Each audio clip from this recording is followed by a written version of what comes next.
ജാതി സെൻസസ് നടത്തണമെന്നും സംവരണ വിധി 50% എന്ന നിയന്ത്രണം എടുത്തു കളയണമെന്നും രാഹുൽ ഗാന്ധി അഭിപ്രായപ്പെടുന്നു.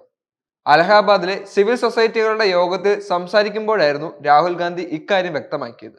എന്റെ ലക്ഷ്യം സമ്പദ് സംവരണമാണ്.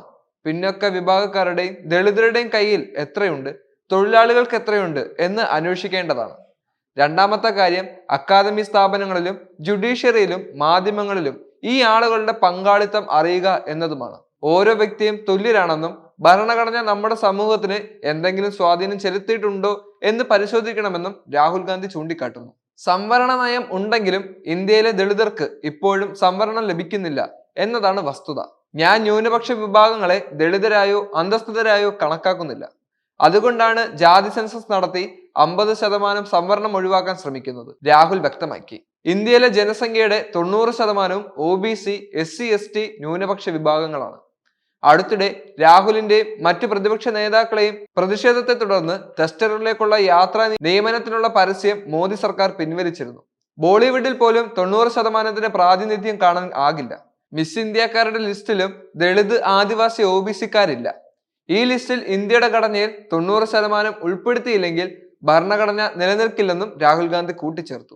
SC, ST മറ്റ് പിന്നോക്ക വിഭാഗങ്ങൾക്കുള്ള മൊത്തം സംവരണ പദ്ധതിയിൽ 50% പരിധി ഉയർത്തി ഭരണഘടനാ ഭേദഗതി ചെയ്യണമെന്ന് കോൺഗ്രസ് ലോക്സഭാ പ്രകടന പത്രികയിൽ പറഞ്ഞിരുന്നു. രാജഭരണകാലത്ത് രാജാക്കന്മാർ എന്തും ചെയ്യുമായിരുന്നു.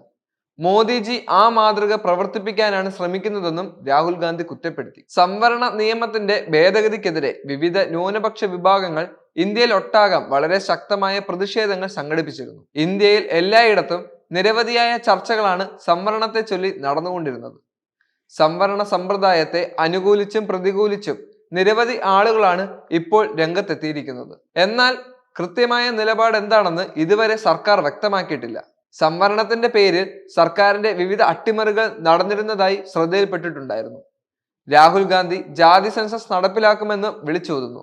ജാതി സെൻസസ് ഇന്ത്യയിൽ നിലനിൽക്കുന്ന വിവിധങ്ങളായ അട്ടിമറികളും സർക്കാരിന്റെ നീച പ്രവൃത്തികളും പുറത്തു കൊണ്ടുവരാൻ സഹായിക്കുമെന്നാണ് രാഹുൽ ഗാന്ധി പറയുന്നത്. എന്നാൽ ജാതി സെൻസസ് എത്രത്തോളം കൃത്യമായി നടത്താൻ കോൺഗ്രസിന് സാധിക്കുമെന്നത് കണ്ടു തന്നെ അറിയേണ്ടി വരും. ഡോക്ടർ അംബേദ്കറിന്റെ കാലഘട്ടത്തിൽ സാമൂഹികമായി പിന്നോട്ട് നിൽക്കുന്ന ന്യൂനപക്ഷ വിഭാഗങ്ങൾക്ക് സമൂഹത്തിന്റെ മുന്നിലേക്ക് എത്തുന്നതിന് വേണ്ടിയാണ് നിയമത്തിൽ സംവരണ പദ്ധതികൾ കൂട്ടിച്ചേർത്തത്. നെഹ്റു അടക്കമുള്ള സാമൂഹിക നേതാക്കൾ സംവരണത്തിന് എതിരായിരുന്നുവെങ്കിലും അംബേദ്കറിന്റെ നേതൃത്വത്തിൽ സംവരണം പ്രാബല്യത്തിലെത്തി.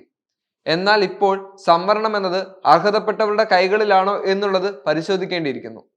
അതിന്റെ കൃത്യത വരുത്തേണ്ടതും സർക്കാരിന്റെ ഉത്തരവാദിത്തം തന്നെയാണ്.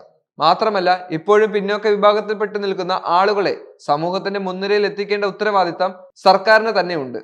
അത് സർക്കാർ കൃത്യമായി ചെയ്യും എന്ന് തന്നെ നമുക്ക് പ്രതീക്ഷിക്കാം.